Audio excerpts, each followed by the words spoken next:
Hi යාළුවනේ කොහොමද ඔයාලට ලස්සනයි නේද රෝස මල් ටික අපේ අම්මගේ මල් පාත්තියේ ලස්සනට පිපිලා තිබ්බ රෝස මල් ටික තමයි මම මේ ගොල්ලන්ට පෙන්නුවේ.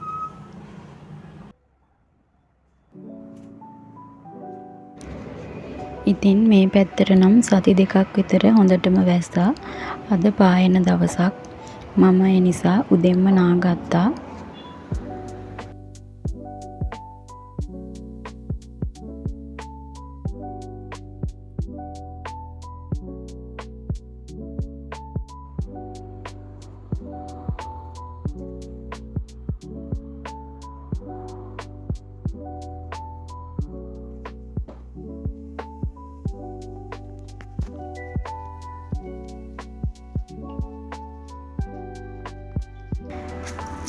ඉතින් මම මේ ලෑස්ති වෙන්නේ නාලා කරලා අපේ ගෙදර පුංචි කඩයක් කරනවා අපේ අම්මලා. ඉතින් අම්මා ගෙදර වැඩ ටික කරගන්නකම් මම දැන් කඩේට යන්න තමයි ලෑස්ති. ඉතින් කඩේට යද්දි කඩේ පොඩ්ඩක් වැලි වගේ තිබ්බා. ඒ නිසා කඩෙත් පොඩ්ඩක් අස් කරලා මේ විදියට අතු ගාගත්තා.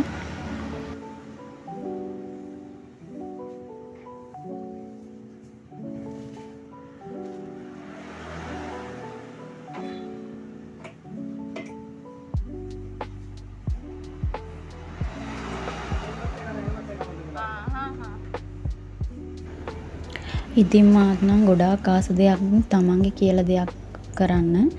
අපිට එතකොට නිදහස තියෙනවා. කාටවත් යටත් වෙලා ජීවත් වෙන්න ඕනේ. ඒ වගේ තමන්ගෙම කියලා ව්‍යාපාරයක් කරගන්න පුළුවන් නම් ඇත්තටම හරිම නිදහස්.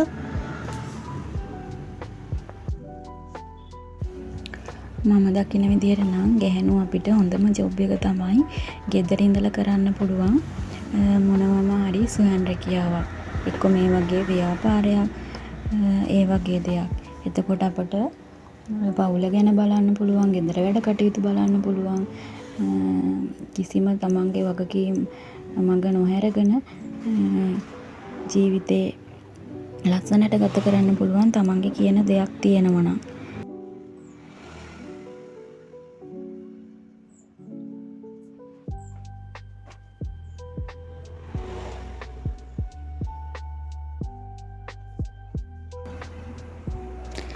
ඔන්න බලන්නකෝ අපේ කඩේ පිහිටලා තියෙන, ගෙදර පිහිටලා තියෙන view එක හරියටම ප්‍රධාන පාර අයිනේ තමයි තියෙන්නේ. සමහරු නම් ගොඩක් ආස ඇතිනේ මේ පාර අතර ඉන්න. ඒ වුණාට ගම ඇතුලේ ජීවත් වෙනා වගේ සුන්දර වටපිටාවක් නෑ. හැමතිස්සම වාහන සද්දේ ඒ සද්දේ විතරමයි අපිට ඇහෙන්න තියෙන, කුරුල්ලන්ගේ සද්දයක්. එහෙම අත්දැකීම් නෑ. ඉතින් මම නම් හරිම ආසයි ගමක් ඇතුළක ජීවත් වෙන්න.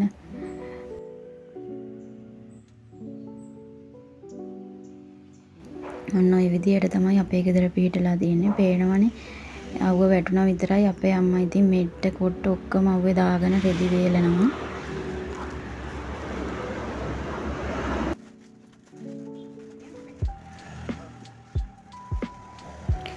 අද සඳුදා දවසක්නේ. ඉතින් අපේ කඩේට බිල්ලෙන දවස තමයි මේ. මං ඉතින් ඒව ගැන ලොකුවට දන්නේ නැති නිසා අම්මටත් මමවත් කතා කරගත්තා.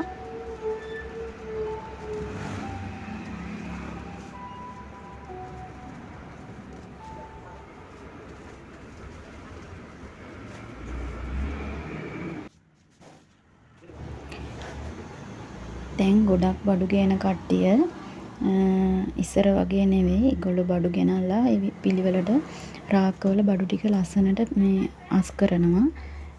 ඒගොල්ලන්ගේ බඩු පේන විදියට ඩිස්ප්ලේ එක ලස්සනට හදලා යන්නේ. ඒ නිසා ඉතින් කඩවල වල ඉන්න වෙලෙන්දුන්ට නම් ඒක හරිම පහසුයි. ඒ වෙනුවෙන් වෙනම කාලයක් ගත කරන්න ඕනේ නෑනේ.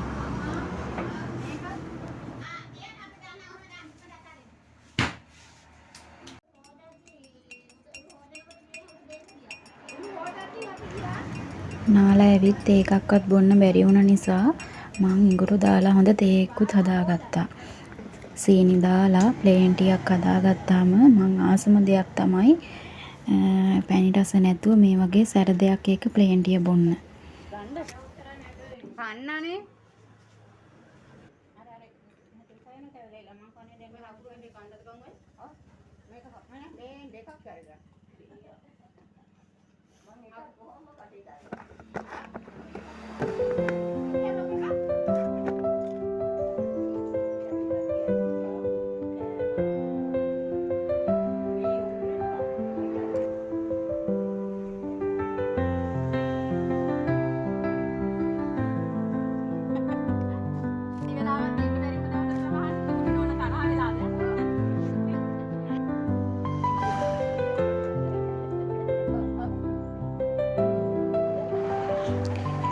ඉතින් ඔය විදියට අපේ අම්මයි ගෙවල් ළඟ නැන්දලා දෙන්නෙකුයි එක්ක පොඩි කයියකුත් දාගෙන ඔය විදියට තේක බිව නෙවෙයි හොඳේ ඒගොල්ලන්ටත් ඒ හදලා දුන්නා.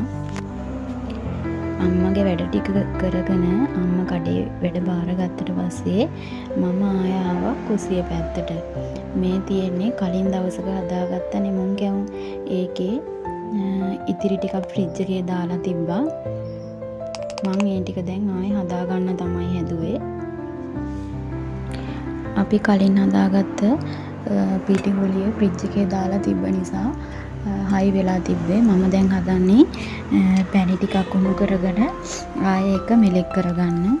මේ විදියට පැණි ටික රත් කරගෙන ආපහු හද මෙනකම් අනාගත්තා.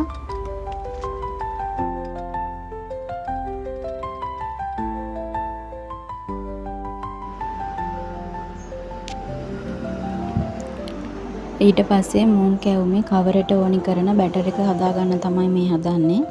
ඒකට මම පාන් පිටි, හාල් පිටි, කහ කුඩු, ලුණු කුඩු අවශ්‍ය තරමින් අරගෙන මෙතෙන්දී නම් මම වතුර එකතු කරන්නේ. පොල් කිරි ගන්න පුළුවන් නම් ගොඩක්ම රසවත්. එහෙම එකතු කරගෙන අවශ්‍ය පද මෙනකම් අනා ගන්නවා.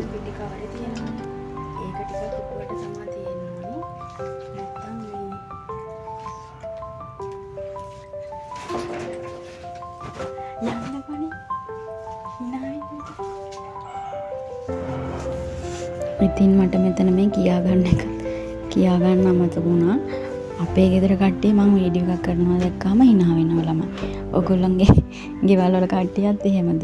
ඉතින් මම මෙතන මේ කිව්වේ ඒ අර කවරට ගන්න බැටර් එක සාමාන්‍යයෙන් අපේ ඇඟිලි වලින් උඩට උස්සලා බලද්දී ඇඟිලි අතරේ තැවරෙන මට්ටමට තියෙන්න ඕනි. නැත්තම් ගොඩක් දියාරු වුණාම කවරේ හරියට එන්නේ නැහැ.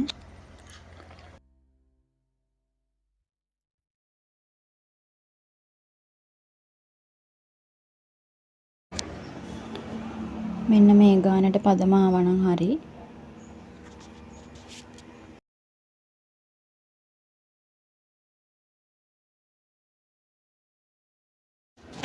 දැන් ඉතින් මුං කැවුම් ටික අවශ්‍ය කෑලි වලට කපා ගන්න තමයි මේ ලෑස්ති වෙන්නේ. ඔයාලා ගන්න ට්‍රේ එකේ අනිවාර්යයෙන්ම තෙල් ටිකක් හරි පාන් පිටි චුට්ටක් හරි තවරලා ගන්න. පාන් පිටි නෙවෙයි හාල් පිටි. නැත්තම් මේ ට්‍රේ එකේ ඇලවෙන්න බලනවා.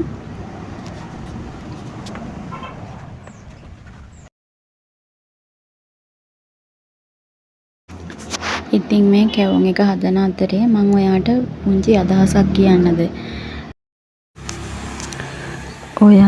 ඔයාට නැති දේවල් ගැන හිතලා පසුතැවෙන දුක් වෙන කෙනෙක්ද? එහෙනම් පොඩ්ඩක් නැවතිලා මෙන්න මේ කියන පුංචි කාරණා ටික හිතලා බලන්නකෝ. ඔයාට මොන දේ නැතත් අදට ජීවත් වෙන්න ඔයාගේ හුස්ම ටික ඉහළ පහළ වැටෙනව නේද? නමුත් මේ මොහොතේ හුස්ම ටික ගිලිහිලා ජීවිතය අහිමි වුණ නැත්තම් ජීවත් වෙන්න හුස්මත් එක්ක පොරබඳින ජීවිත කොච්චරක් නම් තියෙනවද? රස බුජුන් නැතත් ඔයාට කුස පිරෙන්න කන්න මොනම හරි දෙයක් ලැබෙනවා. නමුත් මේ වෙලාවෙත් බඩගින්නේ දෙවි දෙවි කැමට යමක් යදින ජීවිත කොච්චරක් නම් තියෙනවද? ඔයාට මහා මන්දිර නැති වෙන්න පුළුවන්. ජීවත් වෙන්න පුංචි හරි පැලක් තියෙනව නේද?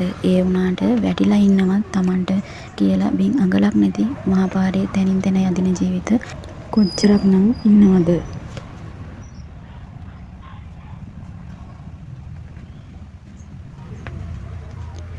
ජීවත් වෙන්න හුස්ම ටික යදින ජීවිත අසේ ඉන්න තැනක් නැතිව අගුපිල්වල ගෙවන ජීවිත අසේ බඩගින්නේ දුක් විඳිමින් කන්න දෙයක් යදින ජීවිත අසේ ඔයාට ලැබිලා තියෙන මේ ජීවිතේ හරිම වාසනාවන්තයි කියලා දැන් හිතන්න පුළුවන් නේද? ඉතින් ඔයාට මේ ටිකම ඇති නේද සතුටින් ජීවත් වෙන්න?